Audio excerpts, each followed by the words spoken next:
The views and opinions expressed on any program are those of the producers and/or the persons appearing on the program and do not necessarily reflect the views and opinions of FRC Media, Bristol Community College, or the City of Fall River.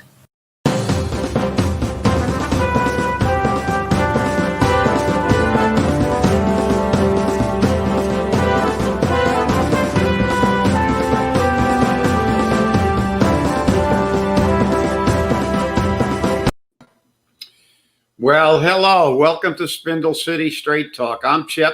And I'm CJ. And it is Monday in the Riv, and the beginning of another week in the Riv. And Commander COVID will get us off to our start.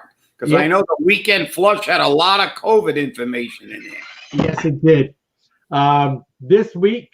This weekend, on Sunday, we had a total of 128,426 cases in Massachusetts, with 594 new cases, 9,191 deaths, with an increase of 13 new deaths, and Bristol County had 10,018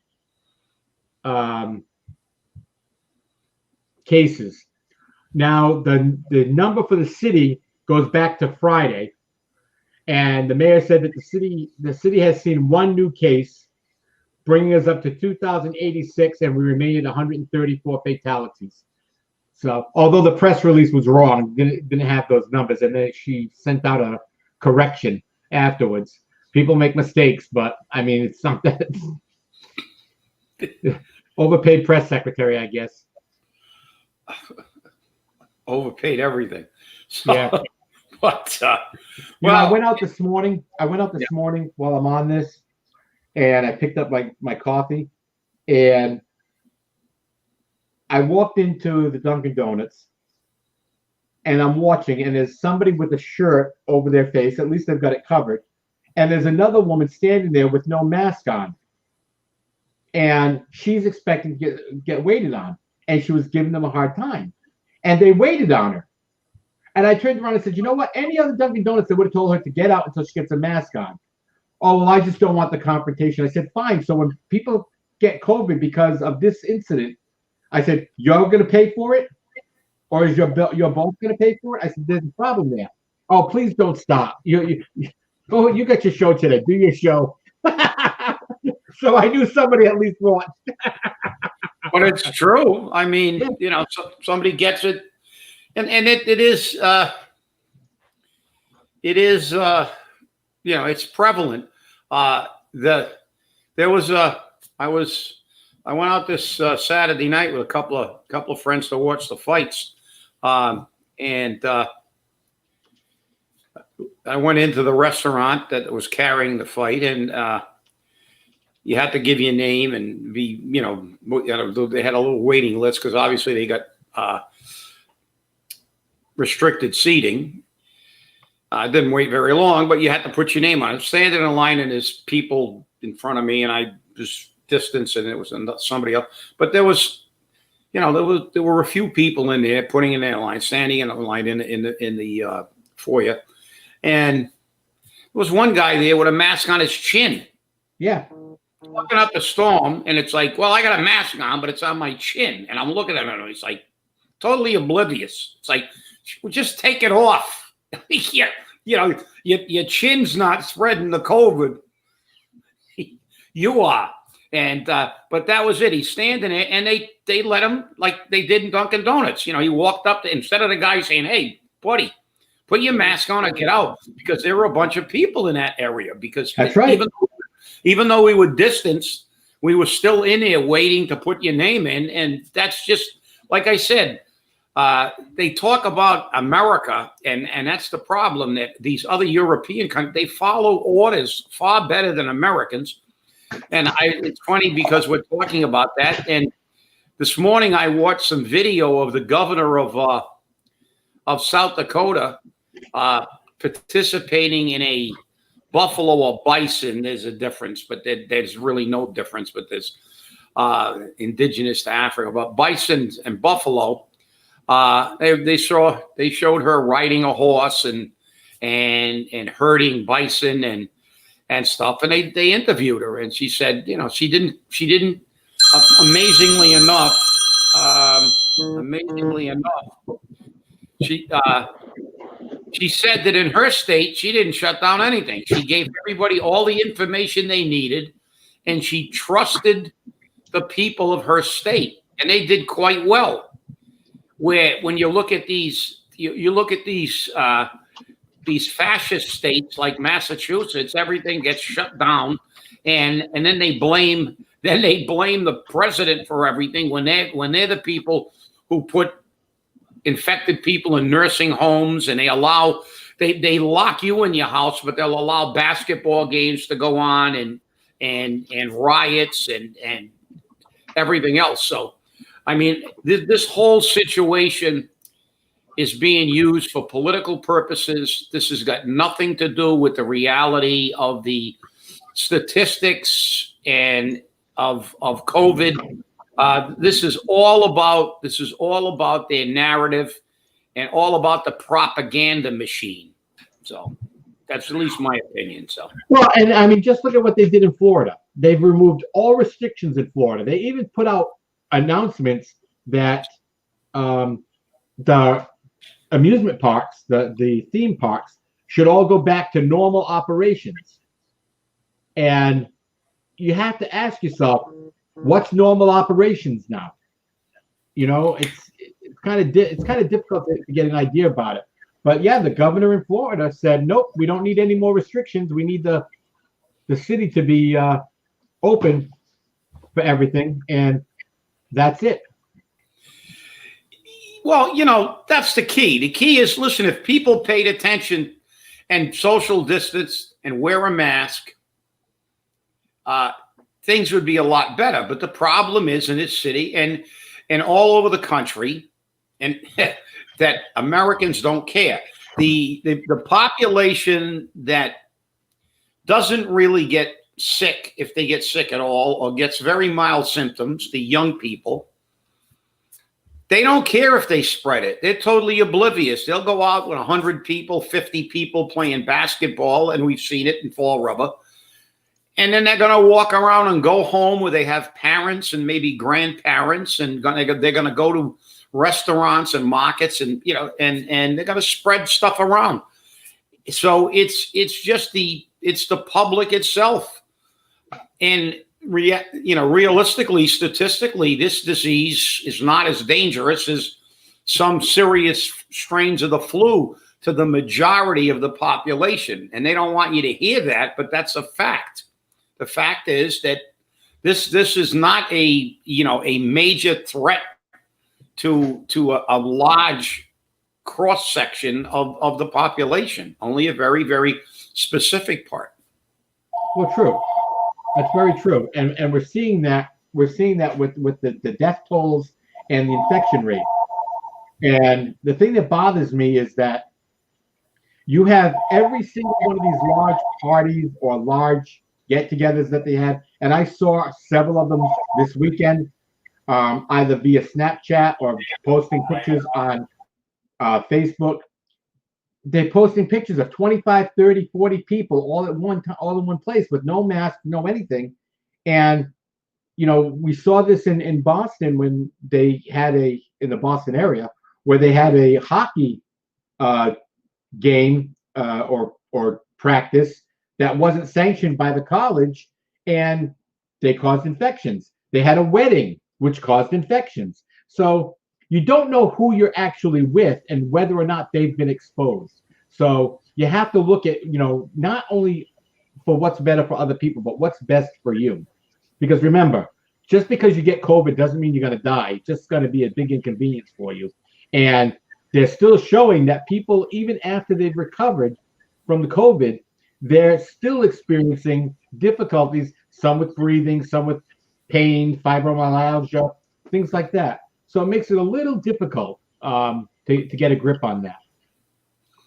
So yeah, well, hey, look, we know it's difficult, but it's being overplayed as everything is. This is, for the next month, we know that it's going to be we're going to be inundated with propaganda from the media, fake news, and manipulation of fact, because, Adolf Hitler and Joseph Goebbels are alive and well in the United States during an election cycle.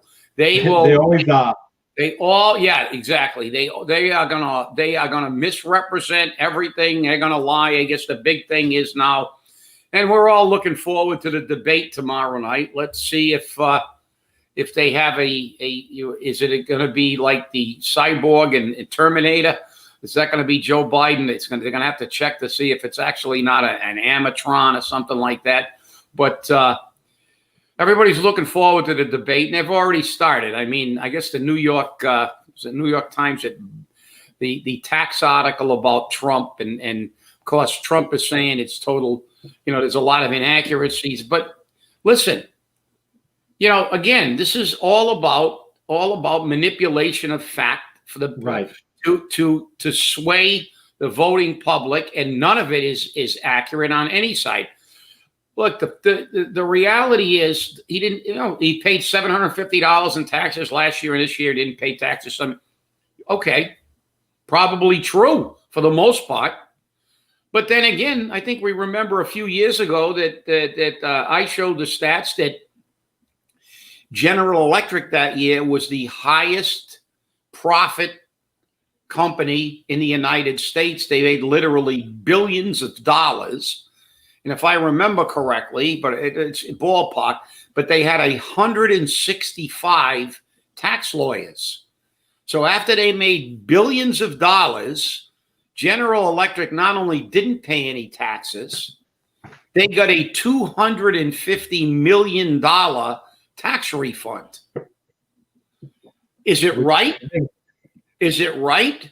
No. But those are the laws? Yeah. And if those companies would not be successful if they did not take advantage of every loophole they can.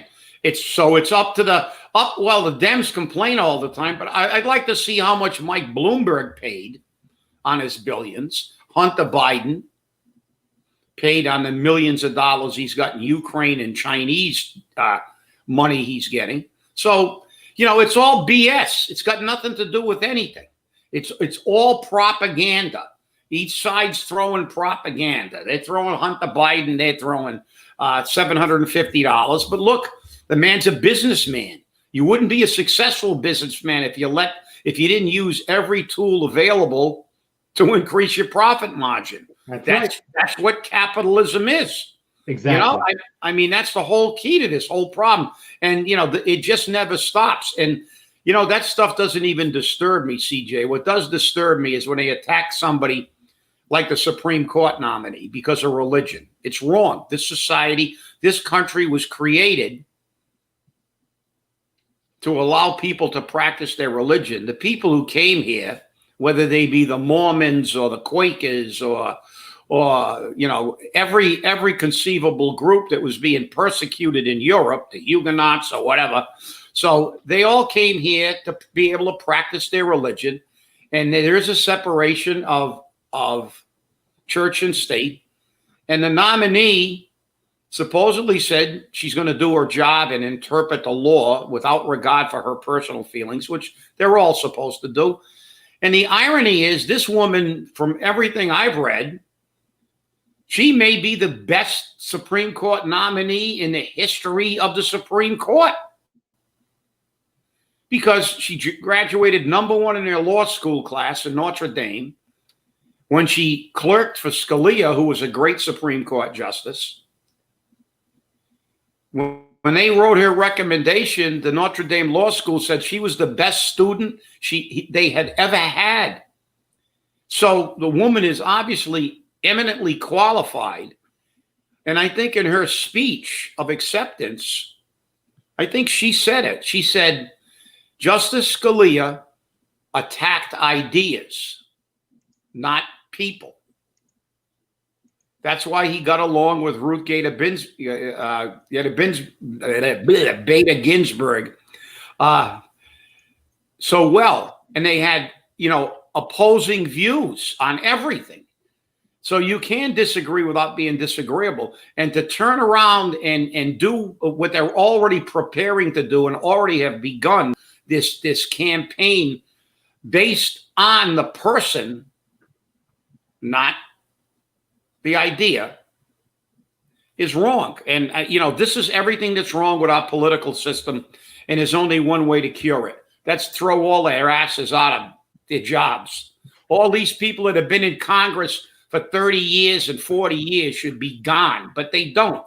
Look who they got. They got Markey, got reelected over a Kennedy, which I never thought I'd see in my lifetime, a Kennedy not get elected in Massachusetts just on a name, but they didn't.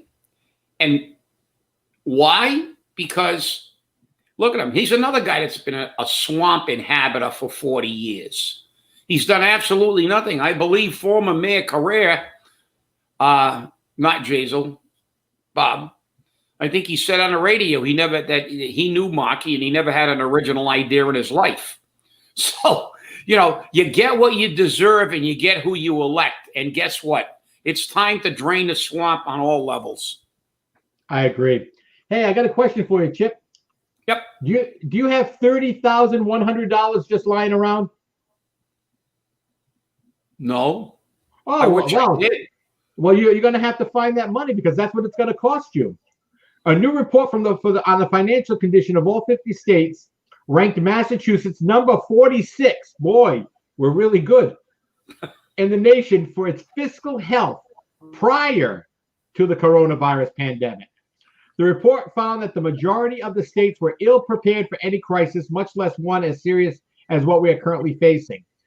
The analysis by the Truth in Accounting, a nonprofit governmental finance watchdog group, found Massachusetts needed $80.9 billion with a B dollars to get out of the red, or $30,100 from each of its taxpayers. According to the watchdog's 11th annual financial state of the states report, Massachusetts had $106.2 billion B in bills. That's bonds. That's bills. And only $25.3 billion available assets to pay those bills after capital and restricted assets are excluded. This resulted in the state in an $80.9 billion shortfall. Thank you, Senator Michael Rodrigues, for spending all that money frivolously. We appreciate it. Let me tell you. Previews of coming attractions. That's right. I sent you this article earlier today. Okay, I will look at it. I'll tell you now. It's a short one. It's brief. It's in the patch, and I like reading the patch sometimes because it gives you quick bits of information that's accurate. So, but I thought that was very interesting that it's only going to cost us $30,100 to get the state out of debt. I will give them the 100. So just make it 30,000. It's easier to remember. Everybody's got to fork up because why? What do we always say? And they never get rid of these bums. All they know how to do is spend money. We had a $1.1 billion surplus last year, supposedly. And what did they do with it? They spent it. Now we have a deficit. So, of course, the moral to this story is whether it's Fall River, who never stopped spending, and they're in contract negotiations again, and we're in financial trouble. All they did was complain.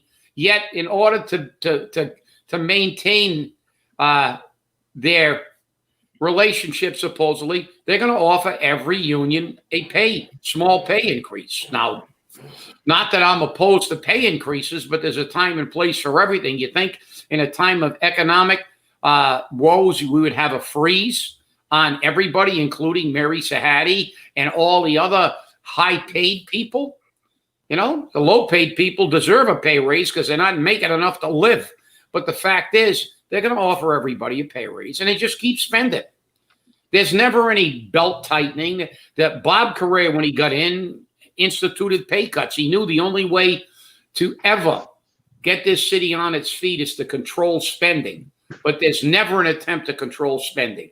Like my buddy Milton said, give them the Sahara Desert, they'll run out of sand in 5 years. Well, the states run out of sand, the cities run out of sand, the federal governments run out of sand. We have no sand left.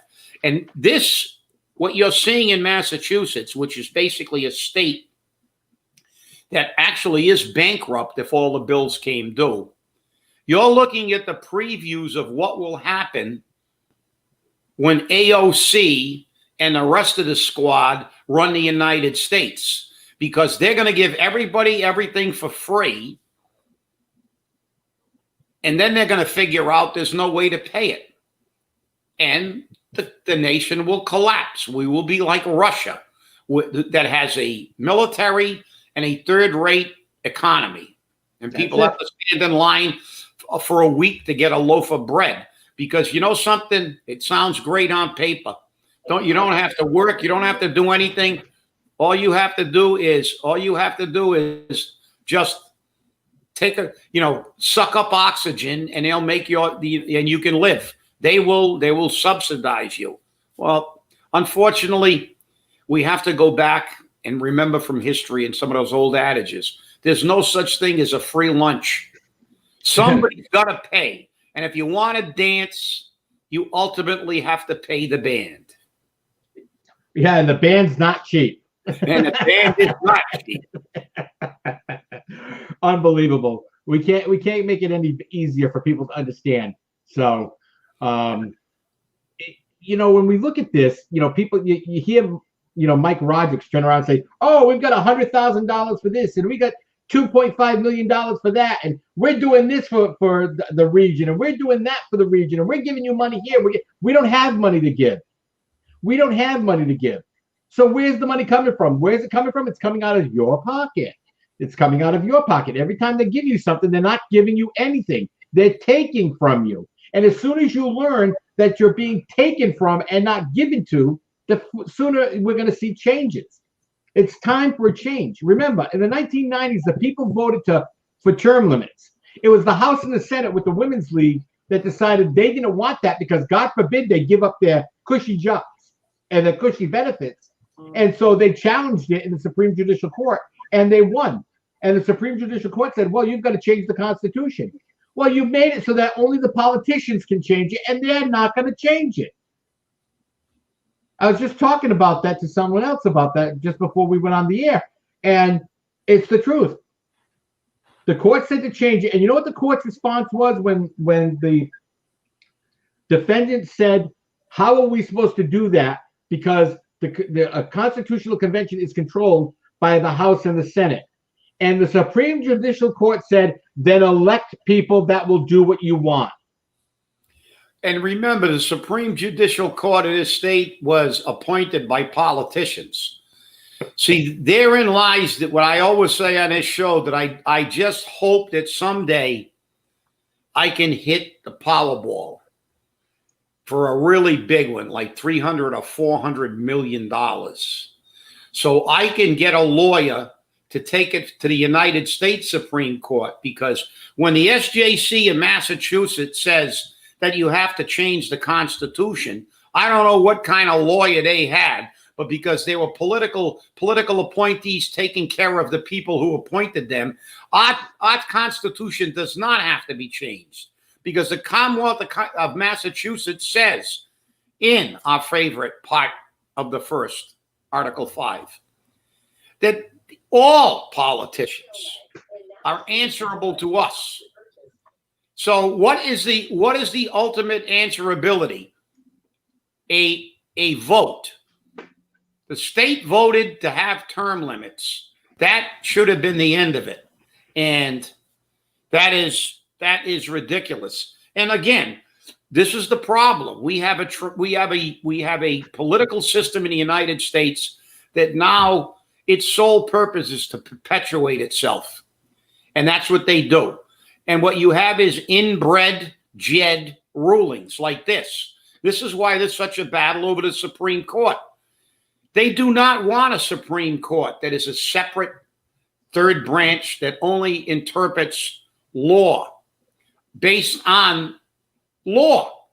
not their political leanings or their personal feelings. They want a Supreme Court to be an arm of their party. So they've corrupted our government.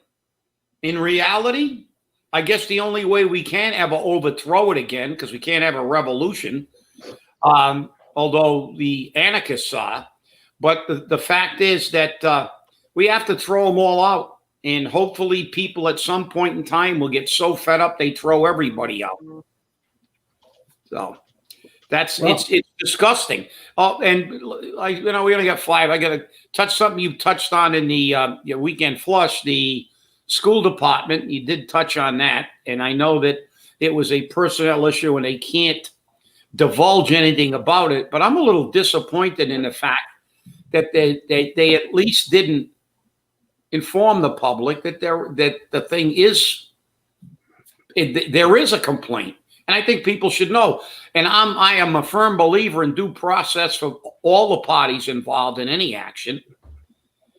But I think they should at least acknowledge the fact. And as you said in the weekend flush, I don't understand in a situation like this that the person isn't put on administrative leave of some type until it's adjudicated. And I'm not saying the individual is innocent or guilty, and all people and all parties are entitled to their day in court and to due process. However, I do believe that the city has an obligation to its taxpayers and to the parents of its students to acknowledge that there is an issue at hand. That's just my opinion. And as I said in the weekend flush, I believe that they should have appointed an independent investigator, because obviously the school committee didn't want to do anything about it. And the mayor doesn't want to do anything about it.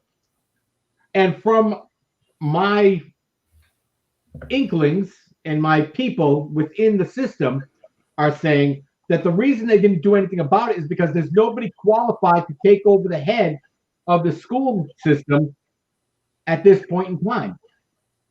And so they really couldn't do anything, which I find to be a line of bull. Of course. Of course. Well, look, I think there's another reason, CJ. The other reason is that they renewed this guy's contract, didn't they? Right. So it shows their lack of oversight, because they renewed his contract, and people will remind them that, why did you do it? And I believe when he was hired, we pointed out to the fact that in most places he worked, his contract was not renewed, except a political job. So there's a lot of issues at hand here. We also know who's in charge of HR in the school department. Yes, we do. So this is another, as you said, and I agree 1,000% with you that this should be handled by an independent investigator,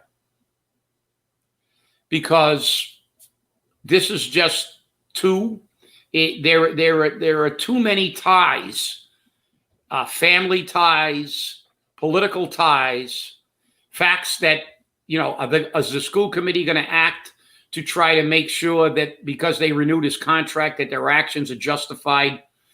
But all parties deserve a fair and unbiased hearing, and they should enjoy due process, not neither a political witch hunt or a political sweeping under the rug. So either one is not acceptable. And this is one of the reasons that we have so many problems with all the administration in Fall River. Yeah, that's the truth. Well, it looks like we're out of time. Thanks for letting us come into your home to share some lovely information. Please remember, stay safe and stay angry. Have a great day. We'll see you Wednesday. And if you're going to wear a mask,